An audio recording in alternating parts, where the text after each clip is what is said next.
নমস্কার বন্ধুরা, তোমরা সবাই কেমন আছো? আশা করি তোমরা সবাই ভালো আছো। আজকে তোমাদের জন্য আমরা নিয়ে এসেছি নিত্য নতুন একটা ব্লগ নিয়ে। তো আজকে আমরা তোমাদের সঙ্গে তুলে ধরব কৃষ্ণনগরের বারোদোল মেলা, যেটা প্রতি বছরের ন্যায় হয়ে আসে। তো দেখো, এটা হচ্ছে বারোদোল মেলা, মানে কৃষ্ণনগরের যে রাজবাড়ি, সেই রাজবাড়ির মধ্যে হয়। সারা রাজবাড়ির চারিপাশটা জুড়ে মেলাটা হয়। তো মেলার দিকে আমরা প্রবেশ করছি।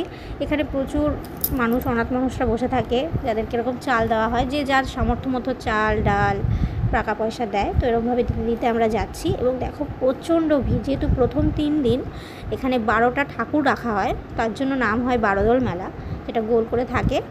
তো সেই জন্য যেহেতু 3 দিন ঠাকুর থাকে, তার জন্য ভিড়টা বেশি হয়। আর এমনি 3 দিন ঠাকুর যখন রাখা হয়ে যায়, তারপর 1 মাস ধরে মেলাটা চলে।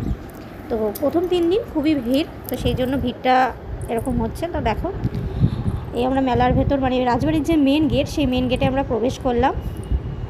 তো এখন আমরা রাজবাড়ির মেন গেটে প্রবেশ করছি। তো দেখতে থাকো তোমরা চারিপাশের মেলা প্রাঙ্গণটা।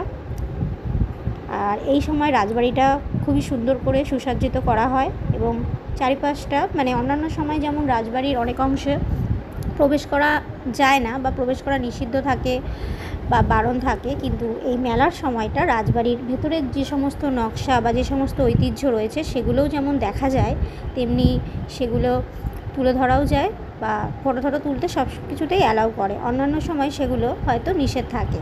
তো আজকে ওই জন্য রাজবাড়ির ভেতরে যা যা অংশ আছে অনেকটাই তোমাদের সাথে তুলে ধরছি। তো তোমরা দেখতে থাকো আমাদের এই কৃষ্ণনগর রাজবাড়ির ঐতিহ্য এবং তার সঙ্গে মেলার প্রাঙ্গণটা। আর ভিডিওটি কেমন লাগলো অবশ্যই তোমরা কমেন্ট করে জানিও। আর আমাদের চ্যানেল নতুন হয়ে থাকলে চ্যানেলটিকে অবশ্যই সাবস্ক্রাইব করো, পাশে থেকো। এভাবেই তোমাদের ভালোবাসা আমাদের অনুপ্রেরণা, এভাবেই তোমরা আমাদের ভালোবাসা দিয়ে যেও। তো দেখতে থাকো ভিডিওটি।